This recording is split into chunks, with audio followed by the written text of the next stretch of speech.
जय जगन्नाथ। बंधुगण शोइबा समय रे स्वप्न देखिबा एक साधारण घटना, किंतु स्वप्न शास्त्र अनुसार यही स्वप्न गुड़िक केवल घटे नहीं, प्रत्येक स्वप्नर कौनसी ना कौनसी अर्थ रही। लोक माने प्रायतः भूत, आत्मा किंबा मृत्युर स्वप्न देखि थांती।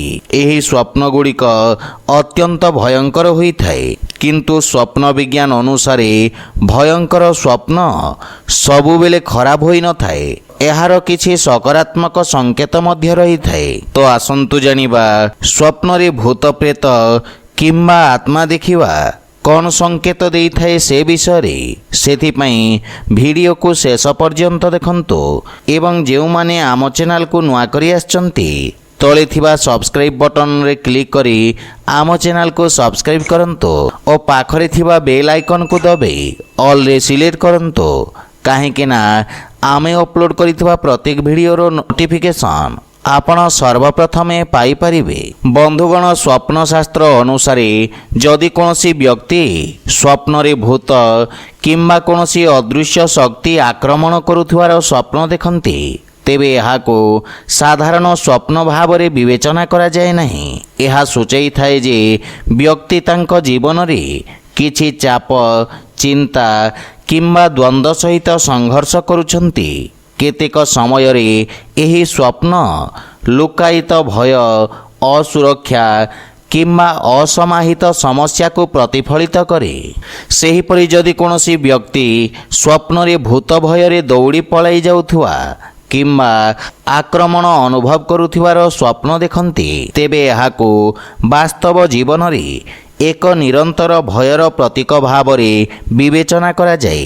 एही भय क्यारियर, संपर्क, आर्थिक परिस्थिति किंबा भविष्यत सहित जड़ित होई पारे। एपरि स्वप्न सूचाई थाए जे व्यक्ति मानसिक चापग्रस्त एवं निजर चिंताधारा छाड़िबाकू असमर्थ।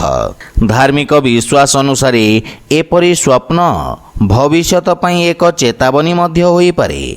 एहा सूचाई थाए जे व्यक्ति निज निष्पत्ति नेबारे सतर्क रहिबा उचित। विशेष करी जदि आपण एक नूतन प्रकल्प, निवेश किंबा सहभागिता योजना करुछंती, तेबे आपणको हठात पदक्षेप नेबारु बंचिबा उचित। एहा व्यतीत एहीपरि स्वप्न को आर्थिक क्षेत्र में सतर्क रहिबा पई एक संकेत भाव रे विवेचना करा जाय।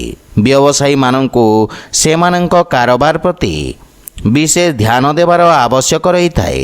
जेतेबेले चाकरी करुथुवा लोक माने मध्य संपूर्ण सूचना बिना बड़ निष्पत्ति नेबारु बंचिबा उचित। जदि कोनोसी व्यक्ति स्वप्न रे आक्रमण समय रे दुर्बल, आहत किंबा असहाय अनुभव करंती, तेबे एहा शारीरिक किंबा मानसिक थकापण को संकेत देई थाए। एहा सूचाई थाए जे तांको शरीर एवं मन को विश्रामर आवश्यकता रही।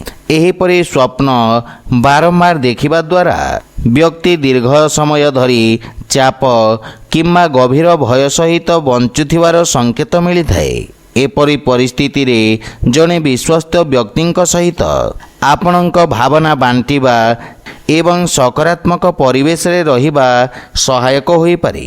जदि आपण स्वप्न रे एक भूत ठारू रक्षा पांती किंबा सेही भूत आपण को क्षति पहुंचाई पारे नहीं, तेबे एहाकू एक शुभ संकेत भाव रे विवेचना करा जाय। एहार अर्थ हेउची आपण जीवन रे चैलेंज गुडी को दूर करि परिबे। किंतु जदि भूत हठात अदृश्य होई जाए, तेबे एहा एक संकेत होई पारे जे आपणकर समस्या गुड़िक शीघ्र समाधान होई जिवो। एपरि स्वप्न परे भयभीत हेबा परिवर्ते शांत रहिबा गुरुत्वपूर्ण। जदि आपण स्वप्न रे भूत को दूर रे देखुछंती एवं भूत आपणक पाखकू आसु नहीं, ताहेले एहाकू मनरे थिबा कोनोसी भय बा अनिश्चिततार संकेत भाव रे विवेचना करा जाय। तो बंधुगण, जदि भिडियोटी आपण मानको भल लगी थाए लाइक, शेयर और कमेंट करी जणांतु एवं आम चैनल को सब्सक्राइब करंतु। जय जगन्नाथ।